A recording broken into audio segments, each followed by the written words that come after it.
Lalu ketemu lagi dengan saya Heru. Pada video kali ini kita akan belajar tentang pengenceran dan pencuplikan larutan. Pengenceran dan pencuplikan larutan itu adalah aplikasi dari mol dan molaritas yang sudah kalian pelajari sebelumnya. Yang pertama adalah pengenceran larutan. Pengenceran larutan adalah penambahan pelarut, biasanya air, pada suatu zat terlarut atau larutan. Contohnya pada saat kalian membuat kopi saset, kopi dibuka lalu kalian tuangkan air ke dalam bubuk kopi. Itu namanya pengenceran. Dari padatan, kalian tambahkan air. Pengenceran larutan itu akan ada 3 jenis. Yang pertama adalah padatan yang ditambahkan air, yang kedua adalah larutan yang ditambahkan air, yang ketiga adalah larutan yang ditambahkan larutan sejenis. Kita akan bahas satu persatu. Prinsip pada pengenceran itu cuma satu, yaitu molnya tetap. Pada pengenceran itu molnya tetap. Ilustrasinya seperti ini. Mol itu adalah bahasa Inggris dari tikus tanah. Pada gambar di samping ini ada 2 tikus tanah di dalam 1 liter air. Jadi ibaratnya kalian mengencerkan 2 tikus tanah dalam 1 liter air.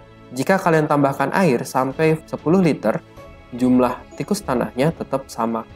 Mau kalian tambahkan seberapa banyak pun airnya, jumlah tikus tanahnya tetap 2. Itu adalah prinsip dari pengenceran. Kita bahas poin yang pertama, yaitu padatan yang ditambahkan air. Volume padatan seringkali diabaikan karena terlalu kecil, namun berat padatan itu tidak boleh diabaikan.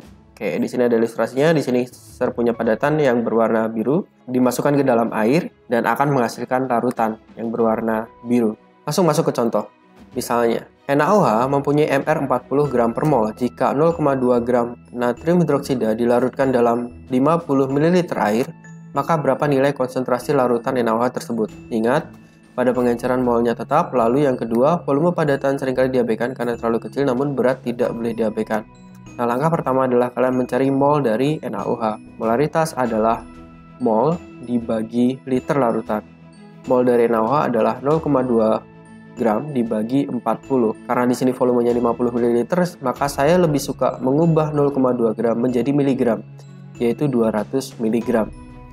Jadi 200 mg dibagi 40 miligram per milimol berarti dibagi dengan volumenya langsung, yaitu 50 ml. Di sini saya tidak perlu konversi ke liter. Jadi 200 dibagi 40 itu adalah 5 dibagi 50. Jawabannya adalah 0,1 M. Lanjut pengenceran yang kedua, yaitu larutan yang ditambahkan air. Ilustrasinya adalah kalau kalian mempunyai larutan, lalu kalian tambahkan air, dia akan menjadi sebuah larutan baru yang molnya tetap, tetapi molaritasnya berubah. Kita langsung masuk saja ke contoh. Ada 10 ml natrium hidroksida 0,1 M, berarti di sini sudah dalam bentuk larutan karena di sini NaOH 10 ml 0,1 molaritas ditambahkan air sehingga volumenya 500 ml. Jadi volume air yang ditambahkan itu adalah 490 karena di sini kata-katanya ditambahkan air sampai hingga volumenya 500 ml. Maka nilai konsentrasi NaOH berubah menjadi prinsipnya sama pada pengenceran mol tetap. Molaritas adalah mol dibagi dengan volume larutan. Mol dapat dicari dengan M kali V, yaitu 10 mili dikali 0,1. Di sini saya menggunakan mili langsung, maka saya akan mendapatkan milimol. 1 milimol dibagi dengan 500 ml. 1/500 itu sama dengan 2/1000 atau 0,002 atau 2 kali 10 pangkat minus 3 M. Contoh yang hampir mirip tetapi berbeda. Kalian harus hati-hati dalam membaca. 10 ml natrium hidroksida 0,1 M ditambahkan 500 ml air, maka nilai konsentrasi larutan NaOH akan berubah menjadi berapa? Prinsipnya sama, molnya tetap. Kita cari molaritasnya, berarti adalah mol dibagi dengan liter larutan. Saya menggunakan dimensi milimol, sama seperti tadi. Berarti 10 ml dikalikan 0,1 M. Saya dapat 1 milimol. Tetapi di sini yang berbeda apa? Yang berbeda adalah volume. Di sini volumenya adalah 500 mili ditambah 10 mili. Jadi volume larutan adalah 510. Karena 10 mili ditambahkan 500 mili. Maka saya dapat konsentrasinya itu adalah 0,00196 molar atau 1,96 kali 10 pangkat minus 3. Lanjut pengenceran tipe yang ketiga. Pengenceran tipe yang ketiga adalah larutan yang ditambahkan larutan sejenis. Jadi kita punya 2 larutan yang sama tetapi beda konsentrasinya. Beda mol antara mol yang ada di sebelah kiri, beda dengan mol yang ada di sebelah kanan. Kita tambahkan, maka kita akan dapat larutan baru, hasil percampuran 2 larutan yang sama. Langsung saja ke contoh. saya mempunyai 100 ml HCl 0,3 molar dicampur dengan 400 ml HCl 0,5 molar. Maka konsentrasi campuran berubah menjadi, prinsipnya sama pada pengenceran mol tetap, berarti kita harus mencari mol masing-masing larutan terlebih dahulu. Sama seperti kecepatan rata-rata bukan kecepatan 1 ditambah kecepatan 2 dibagi 2, tetapi kecepatan rata-rata adalah total jarak dibagi total waktu. Di sini juga sama, berarti molaritasnya adalah total mol dibagi total volume. Total molnya berarti kita harus cari mol yang ada di sebelah sini dan kita tambahkan dengan mol yang ada di sebelah kiri. Mol adalah M kali V, berarti 100 dikali 0,3 didapat 30 ditambah dengan 400 dikali 0,5. Kita nanti akan dapat 200 dibagi dengan volume total. Volume total adalah 100 ditambah 400. Dengan menggunakan kalkulator kalian akan mendapat jawabannya yaitu 0,46 molar. Setelah belajar pengenceran, kita akan belajar tentang pencuplikan larutan. Berbeda dengan pengenceran, prinsip dari pencuplikan itu adalah mengambil sejumlah kecil larutan dari sebuah larutan. Contohnya, kalian mengambil 100 ml susu dari 1 liter susu kotak cair ya. Jadi kalian punya 1 liter susu kotak cair, lalu kalian pindahkan ke gelas sebanyak 100 ml, itu namanya adalah pencuplikan. Mencuplik. Lanjut. Pada pencuplikan, prinsipnya adalah molaritas tetap. Oke, kita pakai ilustrasi lagi. Kita tadi punya 2 mol per liter, jadi 2 tikus tanah dalam 1 liter. Nah, mungkin kalau kita menjelaskan molaritas, kalau jumlahnya hanya 2, itu membingungkan. Saya ubah 2 tikus tanah ini menjadi 2 juta bakteri. Jadi saya punya 2 juta bakteri dalam 1000 ml air. Nah, apabila saya mau mengambil, apabila saya mau mengambil 500 ml dari larutan yang berisi 2 juta bakteri, tentu saja bakterinya itu sudah tersebar merata. Pada saat saya ambil 500 ml, maka saya akan dapat bakterinya itu juga setengahnya. Jadi bakterinya saya akan dapat 1 juta dibagi 500. Dimana kita tahu 2 dibagi 1000 sama dengan 1 dibagi 500. Seandainya saya mengambil 100 ml berarti adalah 1/5 dari 500 ml, maka saya juga akan dapat 1/5 dari 1 juta bakteri, yaitu 0,2 juta bakteri. Nah, kita tahu 1/500 itu sama dengan 0,2/100. Sama saja, jadi molaritasnya tetap pada pencuplikan. Kita langsung saja masuk ke contoh. Misalnya saya punya 100 ml HCl 2 molar dicuplik sebanyak 1 ml, maka berapakah konsentrasi 1 ml HCl yang dicuplik tersebut? Ilustrasinya saya punya 100 ml HCl 2 molar, lalu diambil 1 ml. Berapakah konsentrasi HCl di sini? Jawab, oke. Pada pencuplikan molaritas tetap. Molaritas yang ada pada larutan yang sebelumnya adalah 2 molar. Berarti setelah dicuplik 1 ml, molaritasnya tetap 2 molar. Lanjut contoh yang kedua.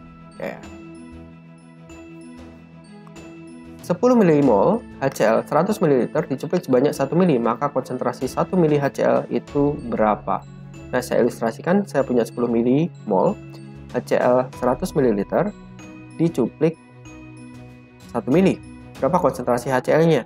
Nah, ingat pada pencuplikan molaritas tetap, kita cari molaritasnya dulu. Molaritasnya adalah 10 dibagi 100. Berarti molaritasnya adalah 0,1. Oke ya. Molaritasnya tetap dari larutan yang 100 ml di sini dan 1 ml di sini. Sekarang kita akan masuk molaritas dalam reaksi kimia. Molaritas dalam reaksi kimia itu adalah mol zat sisa stoichiometri dibagi dengan volume total yang ada pada reaksi kimia tersebut. Langsung masuk saja ke contoh. Misal saya punya reaksi kimia, asam sulfat ditambah natrium hidroksida menjadi natrium sulfat ditambah 2O. Reaksi ini belum setara. Jika 50 ml asam sulfat di 1 molar dicampurkan dengan 50 ml natrium hidroksida 1 molar, maka berapa molaritas natrium sulfat yang terbentuk? Langkah menjawab pertanyaan, jika ada reaksi kimia, maka kalian tuliskan reaksinya, lalu kalian setarakan terlebih dahulu. Cara menyetarakan adalah kalian cari senyawa yang paling rumit. Di sini, senyawa paling rumit adalah natrium sulfat. Garis bawah, kasih angka 1 di sebelah kirinya. Natrium ada 2 di sini, berarti di sebelah kiri itu 2. Nanti kita tulis 2 di sini, balik lagi ke sini, sulfur ada 1, berarti di sebelah sini sulfur juga harus 1, berarti kita tulis 1 di sini. Oke, tinggal H2O yang belum setara. Pada waktu menyetarakan H2O, kalian boleh memilih hidrogen atau oksigen, terserah kalian. Kalau saya lebih memilih hidrogen karena lebih gampang dilihat. Oke, hidrogen di sini ada 2, hidrogen di sini adalah 2 juga, berarti 2 tambah 2 adalah 4, berarti H2O di sini koefisiennya adalah 2. Nah, itulah cara menyetarakan. Setelah kalian bisa menyetarakan, kalian tulis mula-mula reaksi sisa, lalu kalian masukkan mula-mula asam sulfat. Kalian ubah ke dalam mol. Saya menggunakan dimensi milimol, kenapa? Karena volumenya 50 ml, sangat kecil. Jadi saya menggunakan dimensi milimol. Mol dari H2SO4 adalah 50 dikali 1, yaitu 50 milimol. Mol dari NaOH adalah 50 dikali 1, yaitu 50 milimol. Nah, perbandingan koefisiennya adalah 1:2 banding 1:2. Di sini berarti fraksi pembatasnya adalah NaOH. Cara menentukan fraksi pembatas paling gampang adalah mol mula-mula dibagi koefisien. Mana yang lebih kecil? 50 dibagi 1 bandingkan dengan 50 dibagi 2. Berarti lebih kecil 50 dibagi 2. Berarti fraksi pembatasnya adalah NaOH. Berarti yang beraksi adalah NaOH harusnya animasinya NaOH dulu. Baru geser ke kiri 2:1, berarti di sini 50, di sini 25. Berarti di sini 25, di sini 50. 50 dikurang 25 itu produk yang terbentuk dari natrium sulfat adalah 25 milimol, H2O adalah 50 milimol. Balik ke sini, H2SO4 itu 50 dikurang 25 sama dengan 25 milimol, NaOH habis bereaksi. Nah, jika ditanya molaritas natrium sulfat, berarti kita lihat yang ada di sini. Di sini adalah natrium sulfat, molnya adalah 25 milimol. Molaritas dalam reaksi kimia adalah mol zat sisa dibagi volume total. Mol zat sisa itu adalah 25 milimol. Di sini, ini sisa 25 milimol dibagi dengan volume total dalam reaksinya itu adalah 50 ditambah 50 ml, yaitu 100 ml. Jadi, konsentrasinya adalah 0,25 m. Oke, sampai di sini dulu materi video kali ini. Sampai jumpa di video selanjutnya. Terima kasih.